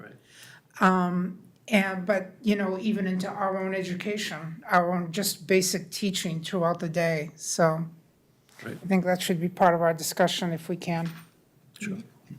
Anything else? Yeah, I think hopefully with any luck, Maria and I should be able to get together next week to look at policies. So we might have something to bring back to you next meeting, if not next meeting. Is this the second one in November, maybe? Yeah, possibly, yeah. So, you know, again, it's a large undertaking. Yes. I know we have some, Maria came in the other day, actually, Robin is ready. Right. So if you even, after the meeting, if you want to give me a couple of dates Yeah. of work for the two of you. Yeah. Maybe we can Sure. pick a day or two, and we'll go through them with you. so hopefully. Part of those goals. Yep, Dennis, right, so, and yeah. then speaking of which, you know, at whatever point people want to look at the handbook, you know, I know that was another one of the goals, and I have the files, you know, the editable files on those, so. Our handbook is online, It's online. so it's a people can PDF. just take take Yeah. a look at that there. Yeah, All right, and what we can do too is, we can, I'll put the goals on again for either the first or second meeting in November, and we'll just become a little bit more specific around who's doing what. And, okay, so, That's fine. John? anything, yes, John, I'm sorry. That's okay. You go on now. Do we need any updates on the McCarthy space? Do we need any updates on that? I owe you a report. So I'm Gosh supposed, darn right you do. yes, I do. I'm supposed I to. knew that. I was supposed to write the summary report. That's right, And yeah. then send it out to the group for feedback, and then bring it to this board. I've just been delayed. It's fine, it's So fine. I will be getting that too. Yes, that's an item I owe It's gonna be you. reflected on your. How about the high school tennis courts? I know that work was approved. Yeah. When is that gonna start? Obviously, it's not gonna start Not now. before winter, right? Yeah, so what's gonna end up happening is, even though it was approved in April, there's quite a bit of, actually like site work that has to be done. The bid plans have to be put together. There are like 2 or 3 companies that do this in New England, so there's not like a big pool that's gonna bid it. We probably know who's gonna end up getting the contract before it even goes out. It's looking like that'll all get done up between now and the first of the year. Bid package put together, and it'll go out to bid the January, February timeframe for the work to actually begin like the end of August, September of next year. So we won't ruin the spring tennis season was or thinking the about it, yeah. like summer. Yeah. But when school's kind of heading back into session, maybe like the last week or 2 of August through the fall, we will lose that as a playing season, but we'd want to get the work done and have it be completed before frost. So I think that's more realistic. All right, anything else? All right, I don't believe we have any other public comments this evening. Does anybody have any emails that need to be read into the record? All right, then with that, I'll take a motion to adjourn. I make a motion to adjourn. All those in favor? Aye. Aye. Thank you, everyone. Thank you. Thank you.